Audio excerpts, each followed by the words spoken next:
Chicago, 1982. A city divided by fear, pressure, and power. Two police officers are found shot dead, and within hours, detectives begin searching for someone to blame. The city demands answers. The headlines scream for justice. But in their rush to solve the case, the truth gets buried. A young man named Jackie Wilson is taken into custody. What happens next will become one of the darkest secrets in Chicago's history.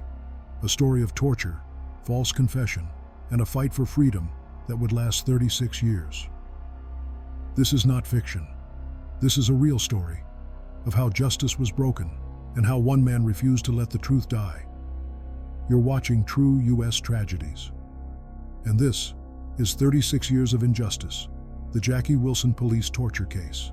36 Years of Injustice, the Jackie Wilson police torture case. True Chicago crime story. The cell door slammed shut with a sound that echoed like thunder through the cold concrete halls of the Chicago police station. Jackie Wilson sat on the hard metal chair, his hands cuffed tightly behind his back. His face was swollen, his lip bleeding, and his eyes filled with fear. Hours had passed since he'd been brought in, but there was no lawyer, no food, and no hope. Only the sound of angry voices growing louder. Then the door burst open. A group of detectives stormed in. Leading them was a man with cold eyes and a cruel grin. Commander Jon Burge, the head of a special Chicago police unit known for getting confessions, no matter how.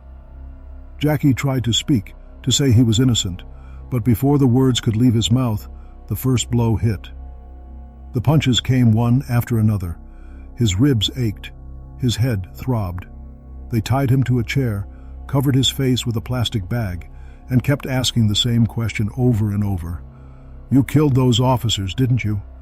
Jackie shook his head, choking, crying, gasping for air, but the more he denied it, the harder they hit. Then came something even worse. One of them pulled out a small box with wires attached. A hand-cranked electrical device. They clamped the wires to his body and turned the handle. Pain shot through Jackie's entire body like fire under his skin. He screamed, twisting in agony, but the torture didn't stop. Each jolt came with the same demand: "Say you did it!" Hours later, shaking and broken, Jackie finally gave them what they wanted: a confession. Not because it was true, but because he wanted the pain to stop. When it was over, they uncuffed him, left him bleeding on the floor, and walked out. That false confession would send Jackie Wilson to prison for 36 long years, for a crime he did not commit. But that night, as he lay on the cold cell floor, something inside him refused to die. He didn't know it yet, but this was just the beginning of a battle that would expose one of the darkest secrets in Chicago's history, a police torture ring that destroyed dozens of lives. And years later, when the truth began to surface, it would shake the entire city. Before that terrible night in the interrogation room, Jackie Wilson was just another man trying to survive on Chicago's South Side. He grew up in a tough neighborhood, not rich, not poor, just ordinary. He had an older brother, Andrew, and though they sometimes got into trouble, they weren't killers. They were brothers who looked out for each other. In early 1982, everything changed. One freezing February morning, two Chicago police officers, William Fahey and Richard O'Brien, were shot and killed during a traffic stop. The city went into chaos. The police department was under pressure. The mayor, the media, everyone wanted someone to blame. Within hours, the manhunt began. When detectives couldn't find strong leads, they turned their eyes toward the Wilson brothers. Someone had mentioned their names, and that was all it took. Jackie and Andrew were hunted like animals through the streets of Chicago. Andrew was caught first. Police beat him so badly that his face was almost unrecognizable in the mugshot. Then they came for Jackie. He ran, terrified, but there was no escape. When they finally caught him, he was thrown into a car and taken straight to the police station. From that moment, everything he knew about justice fell apart. The detectives said they just wanted to ask questions, but those questions turned into screams, slaps, and electric shocks. They wanted him to confess to something he didn't do. And they made sure he did. By the time they were done, Jackie could barely move. He signed a confession he couldn't even read properly, written by the same men who had tortured him. During the trial, the confession was treated as truth.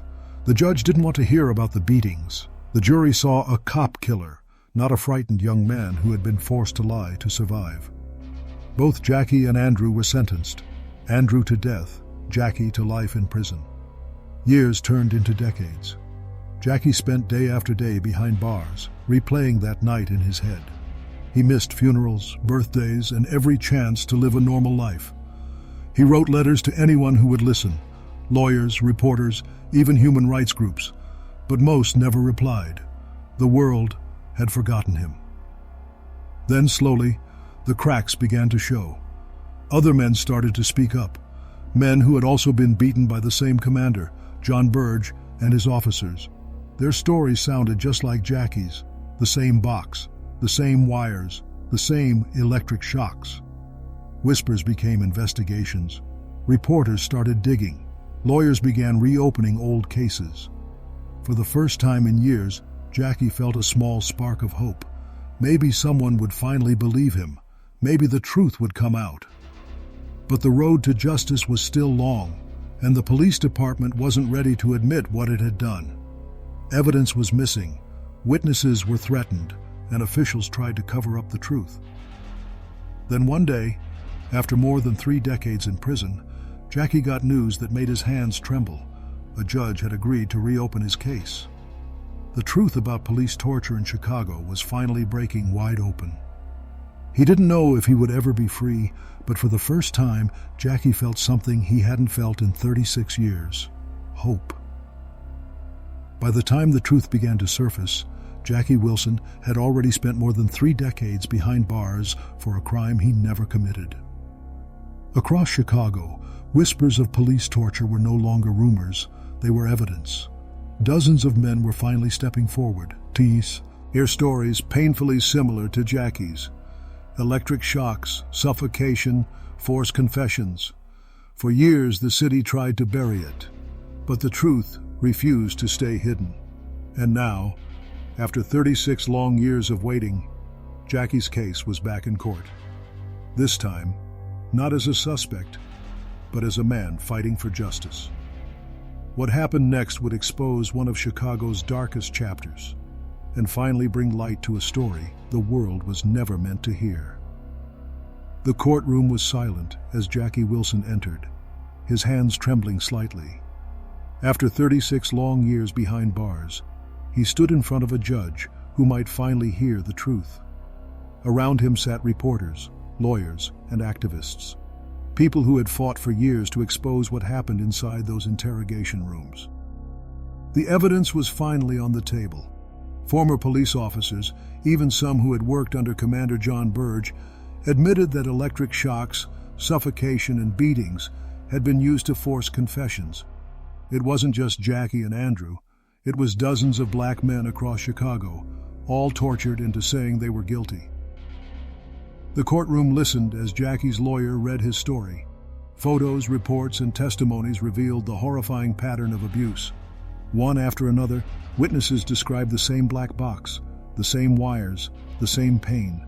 The truth could no longer be hidden. When the judge finally spoke, everyone held their breath. He looked at Jackie, then at the lawyers, and said words that felt almost unreal. The evidence of police misconduct is undeniable. This conviction is overturned. Tears filled Jackie's eyes. For the first time since the early 1980s, he was free. But freedom came with a heavy price. His brother Andrew had died years earlier in prison, never seeing justice. Jackie walked out of that courthouse carrying not just his pain, but the pain of every man who had suffered. And under that same system, news of the case spread fast. Chicago was forced to face its darkest truth, that officers sworn to protect had used torture for years to get results. Jon Burge, the man who led it all, was later convicted for lying about his crimes. But for Jackie, no punishment could return the years he lost. Standing outside the courthouse, he said quietly, "They took my time, but they didn't take my soul."